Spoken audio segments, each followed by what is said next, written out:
Hi friends, എല്ലാവർക്കും നമസ്കാരം. Welcome to my channel. അപ്പോൾ ഇന്ന് ഞാൻ വന്നിരിക്കുന്നത് ഒരു അടിപൊളി റെസിപ്പിയുമായിട്ടാണ്. ഒരു സോഫ്റ്റ് ആയിട്ടുള്ള പുട്ട്. ഇത് യൂഷ്വലി പുട്ട് ഉണ്ടാക്കുന്നത് എല്ലാവർക്കും അറിയാം. ഇത് കുറച്ച് ഡിഫറെൻ്റ് ആയിട്ടുള്ള ഒരു പുട്ട് റെസിപ്പിയാണ്. അപ്പോൾ നമുക്ക് അത് എങ്ങനെയാണ് ചെയ്യുന്നത് നോക്കാം. എൻ്റെ ചാനൽ എല്ലാവരും ഒന്ന് സബ്സ്ക്രൈബ് ചെയ്യുക, സപ്പോർട്ട് ചെയ്യുക. ആ ബെല്ലൈക്കൺ കൂടെ ഒന്ന് പ്രസ് ചെയ്യുക. അതിൽ ഓൾ ഓപ്ഷൻ തിരഞ്ഞെടുക്കുക. അപ്പോൾ ഞാൻ വീഡിയോസ് അപ്ലോഡ് ചെയ്യുമ്പോൾ നിങ്ങൾക്ക് ഉടനോടെ നോട്ടിഫിക്കേഷൻസ് വരും. അപ്പോൾ നമുക്ക് ഈ അടിപൊളിയായിട്ടുള്ള വളരെ സോഫ്റ്റ് ആയിട്ടുള്ള പുട്ട് എങ്ങനെ ചെയ്യുന്നതെന്ന് കാണാം. അപ്പോൾ നമ്മൾ യൂഷ്വലി ഉണ്ടാക്കുന്ന പുട്ടിനേക്കാളും ഈ പുട്ടിന് കുറച്ച് മേന്മ കൂടുതലാണ്.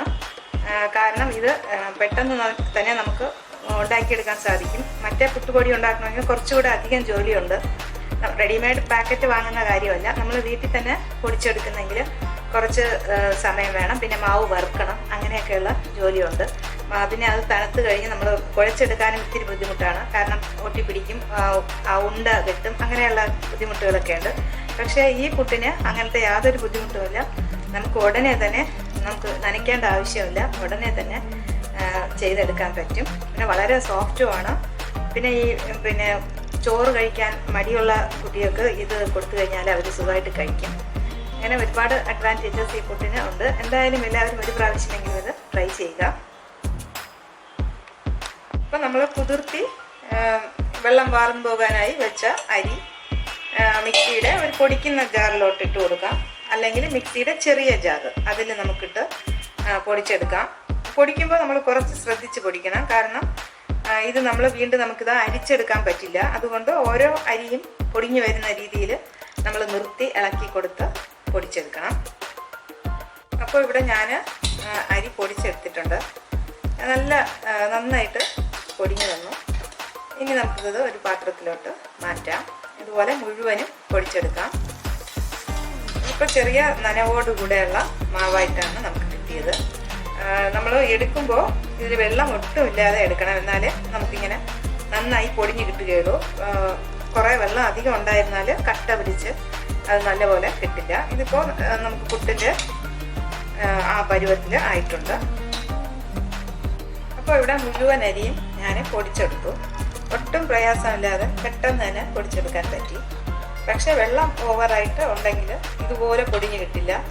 നമ്മൾ ചെയ്യുമ്പോൾ അതിങ്ങനെ കട്ട പിടിച്ച് പോകും. അതുകൊണ്ട് വെള്ളം ഒട്ടുമില്ലാതെ നമ്മൾ ചെയ്യുകയാണെങ്കിൽ ഇതുപോലെ നല്ല മാവ് കിട്ടും. ഇനി നമ്മൾ ഇതിൽ ഉപ്പ് ഇട്ട് കൊടുത്തിട്ടില്ല. അപ്പോൾ ഉപ്പ് മിക്സ് ചെയ്ത് കൊടുക്കാം. ആവശ്യത്തിനുള്ള ഉപ്പ് നല്ലപോലെ മിക്സ് ചെയ്യാം.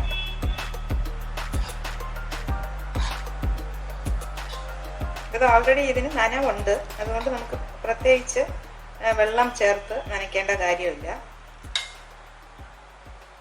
ഈ പുട്ട് മാവ് നമുക്ക് പാകത്തിനാണോ എന്ന് നോക്കുന്നത് നമ്മളിങ്ങനെ എടുത്ത് ഇങ്ങനെ പിടിക്കുമ്പോൾ ഇതുപോലെ ഒരു ഷേപ്പ് കിട്ടണം. എന്നാലും നമ്മുടെ മാവിന് ആവശ്യത്തിനുള്ള നനവ് ഉണ്ട് എന്നുള്ളത് നമുക്ക് മനസ്സിലാക്കാം. ഇനി നല്ലപോലെ ഒന്ന് മിക്സ് ചെയ്ത് കൊടുക്കാം. ഉപ്പ് എല്ലാ സ്ഥലത്തും എത്തട്ടെ കാണാം. ഇനിയിപ്പോൾ നിങ്ങൾക്ക് ഉപ്പ് ഇങ്ങനെ ചേർക്കണ്ട എന്നുണ്ടെങ്കിൽ നമ്മൾ ഓരോ പ്രാവശ്യം പൊടിക്കുമ്പോഴും അപ്പോൾ നമുക്ക് ആവശ്യത്തിനുള്ള ഉപ്പ് കൂടെ അപ്പോൾ ചേർത്ത് കൊടുക്കാം. അങ്ങനെ പൊടിച്ചാലും മതി, നല്ലപോലെ മിക്സായി കിട്ടും. പക്ഷെ ഓരോ പ്രാവശ്യം പൊടിക്കുമ്പോഴും ആവശ്യത്തിനുള്ളത് ചേർത്ത് കൊടുക്കണം. അപ്പോൾ നമുക്ക് കൈ പോലും തൊടാതെ മിക്സ് ചെയ്ത് എടുക്കാൻ പറ്റും. ഇനി നമുക്കിത് വെച്ച് നമുക്ക് നല്ല സൂപ്പർ സോഫ്റ്റ് ആയിട്ടുള്ള പുട്ട് ഉണ്ടാക്കിയെടുക്കാം. ഇത് വളരെ ഈസി ആയിട്ടുള്ള ഒരു മെത്തേഡാണ്. കൂടാതെ ഇനി നമുക്ക് കുറ്റിയിൽ മാവ് നിറയ്ക്കാം. ഇപ്പോൾ ഈ തേങ്ങ ചിരണ്ടി എടുത്തിരിക്കുന്നത് ഞാനൊരു ഈസി മെത്തേഡിലാണ്. ഞാനത് ഓൾറെഡി പോസ്റ്റ് ചെയ്തിട്ടുണ്ട്. കാണാത്തവരുണ്ടെങ്കിൽ അതെന്തായാലും നിങ്ങളൊന്ന് പോയി നോക്കുക. വളരെ എളുപ്പത്തിൽ തേങ്ങ ചിരണ്ടി എടുക്കുന്ന മെത്തേഡാണ്.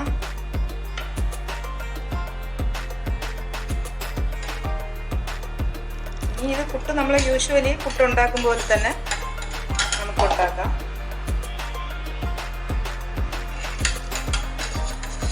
ഇത് നമുക്ക് മറ്റേ പുട്ടാണെങ്കിൽ കുറച്ച് കുഴച്ചെടുക്കാനൊക്കെ കുറച്ചുകൂടെ ബുദ്ധിമുട്ടുണ്ട്. ഇത് അങ്ങനത്തെ ഒരു ബുദ്ധിമുട്ടുമില്ല, പെട്ടെന്ന് തന്നെ റെഡിയാവും. അപ്പോൾ ചോറ് കഴിക്കും പോലെയാണ്. ചോറ് നമ്മൾ അതും ഇത് നല്ല ഹെൽത്തി ആയിട്ടുള്ള റൈസാണ്. അപ്പോൾ നമുക്ക് ആരോഗ്യത്തിനും മറ്റേ യൂഷ്വൽ ഫുഡിനേക്കാളും കുറച്ചുകൂടെ മെച്ചപ്പെട്ടത് ഇത് തന്നെ.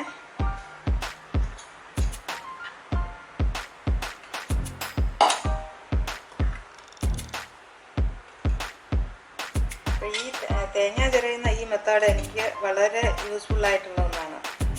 കാരണം എല്ലാവർക്കും പെട്ടെന്ന് രാവിലെ തേങ്ങയൊക്കെ ചിരണ്ടി എടുക്കാൻ ബുദ്ധിമുട്ട് കാണും. അങ്ങനെയുള്ളവർക്കെല്ലാം ഈ ഒരു മെത്തേഡിൽ ചെയ്താൽ വളരെ എളുപ്പമാണ്.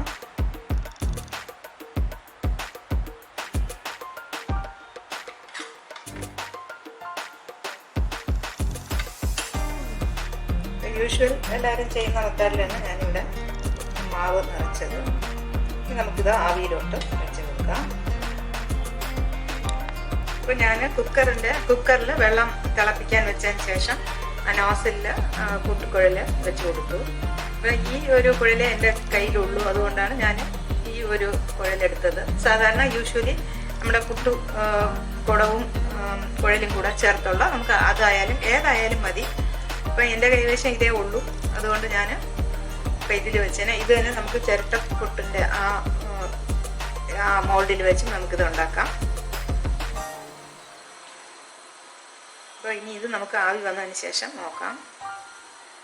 ഇപ്പോൾ പുട്ട് ഇവിടെ ആവിയൊക്കെ വന്നു, നമുക്കിനി ഇതെടുത്ത് നോക്കാം.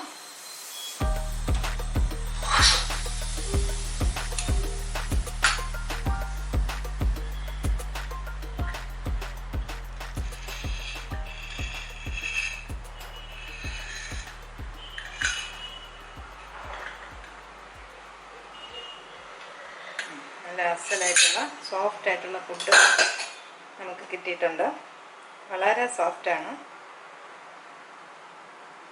ഇപ്പോൾ യൂഷ്വലി നമ്മൾ ചെയ്യുന്ന നമുക്ക് മാവ് തീർന്നു പോയാലൊക്കെ പെട്ടെന്ന് തന്നെ ഇത് ചെയ്തെടുക്കാം. ബാക്കി മാവും കൂടെ നമുക്കിതുപോലെ ചെയ്തെടുക്കാം. ഇനി നിങ്ങൾക്ക് മാവ് കുറച്ച് നമ്മൾ ഉണ്ടാക്കിയത് എക്സസ് ആയി പോയാൽ അത് നമുക്ക് ഫ്രിഡ്ജിൽ വെച്ച് പിറ്റേ ദിവസമൊക്കെ ഉണ്ടാക്കാം. അപ്പോൾ നല്ല പഞ്ഞി പോലത്തെ സോഫ്റ്റായിട്ടുള്ള പുട്ട് ഇവിടെ റെഡിയായി.